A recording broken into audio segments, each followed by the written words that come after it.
سلام دوستای عزیز، به کانال ویدا کوک خوش اومدید. امروز براتون ویدیو یک مربای خوشمزه رو آماده کردم که شاید برای بعضی‌ها حتی عجیب به نظر بیاد. پس تا آخر این ویدیو همراه من باشید تا ببینیم این مربای خوش‌طعم چطور آماده میشه.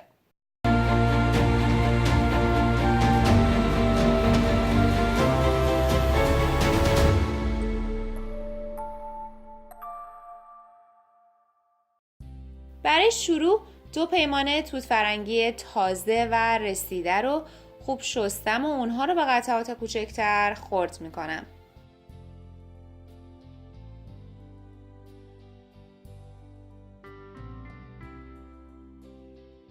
حالا میرسیم به قسمت هیجان انگیز ماجرا، ریواسی که من امروز استفاده میکنم پوست سرخی داره و به استرابری روبارب معروفه.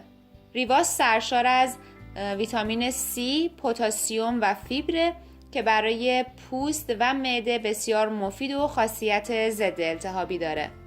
ریواس ها رو پوست میگیرم و بعد اونها رو خیلی ریز خرد میکنم. ترکیب ریواس و توت فرنگی بسیار عالیه و توصیه میکنم که حتما اون رو امتحان بکنید. خود من هم طی سفری که به ایالت مین و اقامت توی یک مزرعه داشتم توسط یک خانم مزرعه داری که محصولات خانگیش رو برای فروش می آورد با این مربا آشنا شدم. خیلی از طعمش خوشم اومد و دستور اون رو از این خانم گرفتم و تصمیم گرفتم که حتما برای شما این مربا رو درست بکنم. حالا توت فرنگی و ریواز ها رو داخل ظرف مورد نظرم می ریزم و 1 پیمانه شکر به اون اضافه می کنم.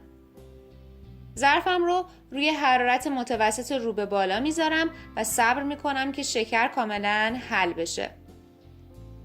وقتی که شکر آب شد 1 قاشق غذاخوری پکتین به مربا اضافه میکنم.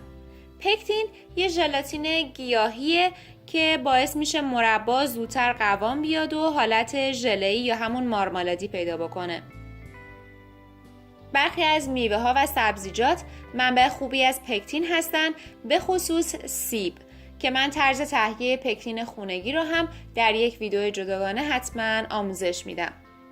بعد از اینکه مربا شروع کرد به غل زدن همه کفهای اون رو باید جدا بکنیم و بعد به مدت 20 الی 25 دقیقه میذارم که مربا خوب بپزه. حالا مربا رو داخل میکسر میریزم و 1-2 پالس میزنم تا میکس بشه.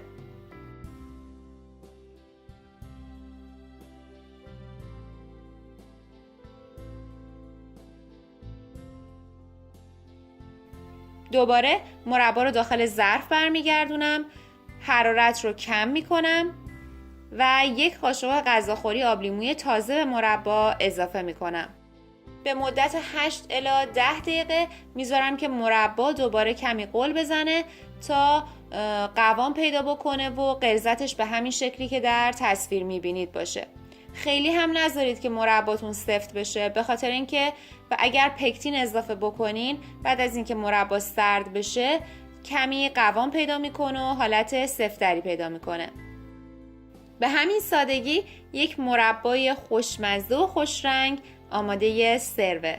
امیدوارم که از این ویدیو هم خوشتون اومده باشه. حتما این مربا رو امتحان بکنید و نتیجه اون رو با من در قسمت کامنت به اشتراک بذارید. همچنین خوشحال میشم اگر محتوای این کانال رو دوست دارید اون رو به دوستانتون معرفی بکنید و ویدیوها رو در شبکه‌های اجتماعی به اشتراک بذارید.